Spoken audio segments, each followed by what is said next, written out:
One, two, three. Good evening, everyone. My name is Rafi bin Abdullah, the leader of this group, and I will be presenting with my group members about our final project, which is a study on expatriates in Malaysia and in multinational enterprises. To begin this presentation, my friend and team member Haq will proceed with the introduction. Thank you.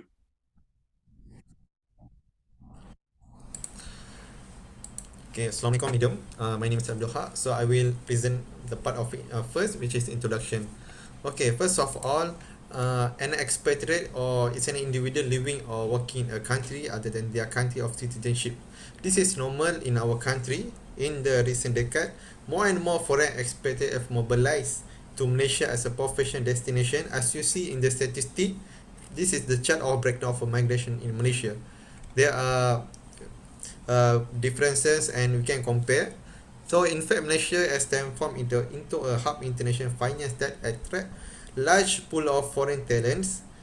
It might be some difficulty or for when the more foreign expatriate for mobilize in Malaysia, the country resilient will higher economic growth. Then next part.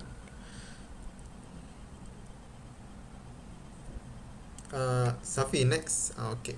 So the part of issue and challenges faced by foreign expatriate in Malaysia. First is cultural difference. Culture difference is a normal in every country. Of course, when dealing with the immigration of employees from their native country to deployment abroad, there are a number of factors must be considered. One of the most important factor in expatriation is one culture difference, because some people did not accept our culture when we travel to Malaysia or UK or US. This is a normal. Foreign expatriate face difficulty in navigating the various of in Malaysia due to in the massive culture diversity. Then is language. Language is the common problem, because our country accept the Malay and the English, but when we travel from the other country, it might be some problem. Perhaps the challenge faced by our foreign workers in Malaysia is the language barrier. Not all Malaysians are fluent in speakers, because effective communication can we understand among people. Furthermore, language barrier also affects several other aspects of expatriate day-to-day life, which only adds more strain their experience abroad in Malaysia. Then I can talk to you is Malaysian working habit, which is Asian report having difficulty assimilation to the more relaxed workplace culture of Malaysia, because since the context heavily with the one of the they were experiencing thus far in Malaysia, it become a challenge for them.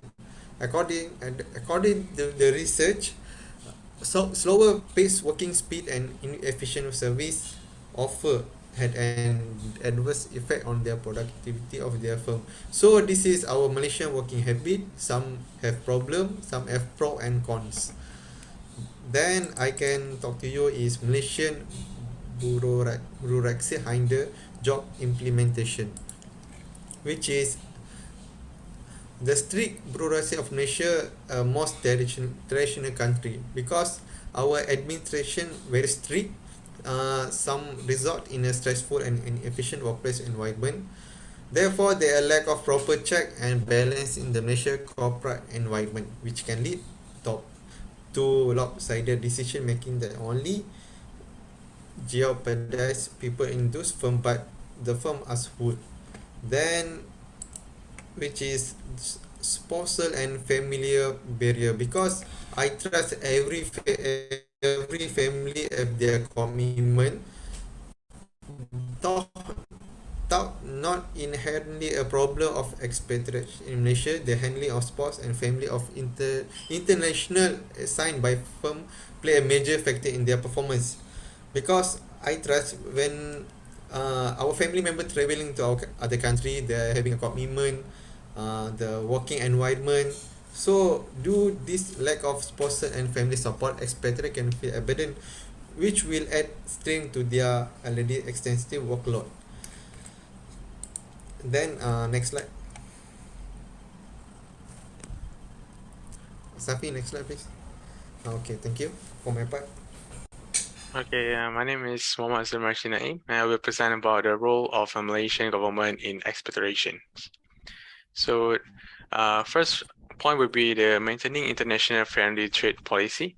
In fact, so most expectation that come to Malaysia are from a strategic partner, such as United Kingdom, Singapore, Indonesia, and many more countries. So the sustainable continuance of this policy will ensure that this inflow is not slow. As a consequence, this can be only achieved through the appointment of a government official who are aware of the importance of this relationship to the country economy. The second point will be providing efficient immigration process. One of the biggest hurdles to expatriation in Malaysia is the efficient public service. It includes immigration service such as processing of a working permit and visa. Some example of this include the employee pass, resident pass, professional visit pass, and many more. The third point will be incentivizing international of a local enterprise. The Malaysian government stand to gain a great deal to income of if it is choice to make expatriates to incentive the internationalization of the local enterprise. The next point would be providing a cultural adaptation assist. Especially in Malaysia face the dire challenge of adapting to the cultural sensitivity of the Malaysian, especially due to the sheer number of ethnic and culture that can be found in the country. While for typically provide the level cultural sensitive training, the government further improve this process by including a cultural education program, such as part of the immigration policy. Most international visit, settle, or expatriates will be giving cash costs on the culture shock that is to be expected when arriving in Malaysia. The last but not least, for this point is providing expatriate support. Not all expatriates will undergo smooth sailing of the duration of their assignment. Issue and the problem are bound to rise over the course of their development. So the government is required to be ready all time to provide support to them. Next slide. I will also present about the challenges faced by the expatriate in Boeing. There will be 3 points. The first one will be cultural differences. So one of the most challenges faced by the expatriate in any company is the process of acculturation, which can be defined as a process of adapting to new culture based on one's surrounding. Where when they are arriving in some new place, so everything will be new to them, so they must feeling exciting and enjoyable. But that will be followed by a culture shock, corresponding fall in adjustment, and then the final upward trend before reaching to the acculturation. The next point will be workplace habit. So coming from a different country and experts issue are having different workplace habit to the host country. So someone maybe have a terrible experience for culture shock from witnessing the fast-paced life of their American counterpart. So this may be have a challenge for them since they are used to the slow-paced workplace, and I think it will take them a lot of time to adapt to it. The last but not least for challenge faced by experts in Boeing will be obviously a language barrier. So especially working in Boeing from country with lower English skill, such as Italy and also France may face a challenge upfront, which obstruct their ability to communicate with the coworker at their new assignment. That's all for challenge faced by experts in Boeing. I will pass to the next presenter.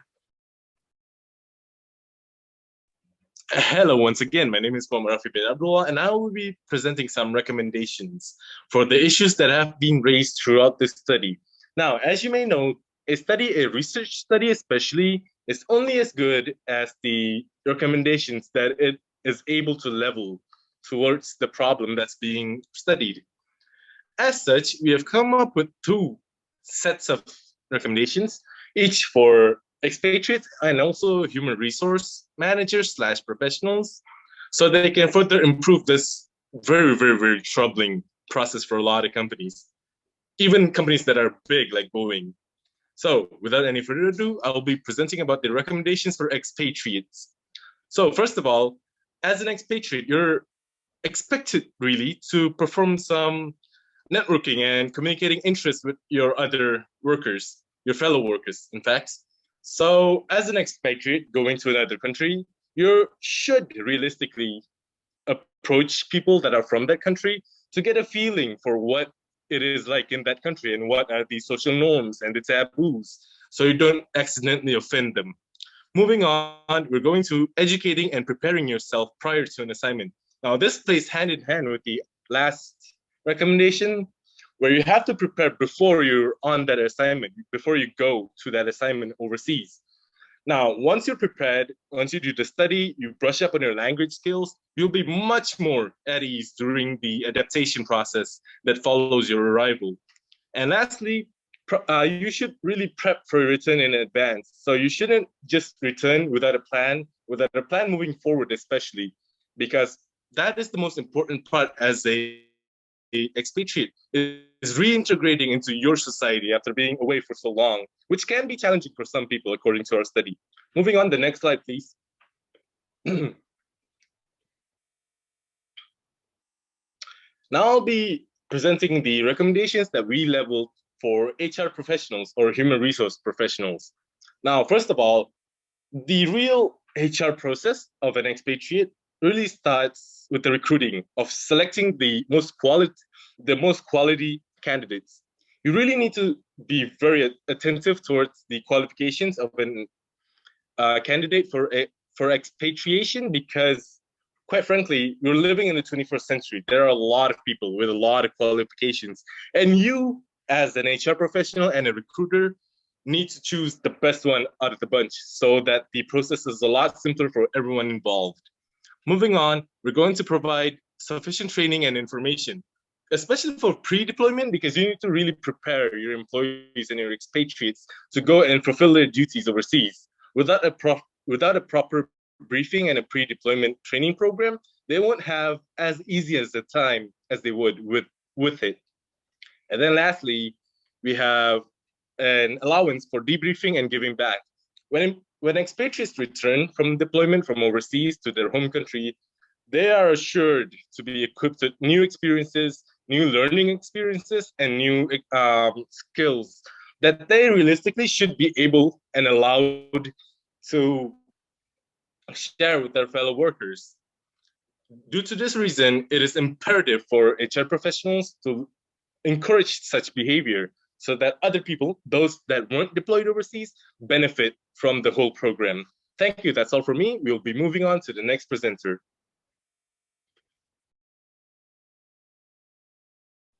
Hello, have a nice day, everyone. So my name is Rafi and I will cover up for the conclusions.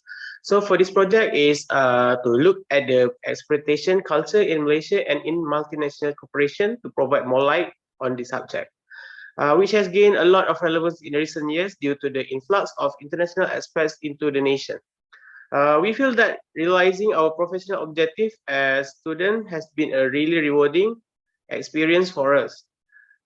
We were able to learn a great about the deployment and recall of expatriates. During the course of this subject, as well as know how to apply this information to our benefit in other contexts. Next is we were able to learn about and receive guidance on what to anticipate in the event that we are ourselves go abroad as Malaysian in the future.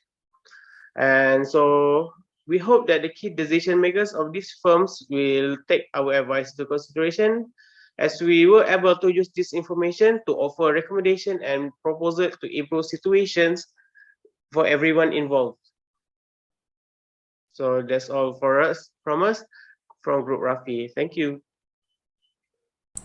Thank you. Thank you, madam. Thank you. And cut.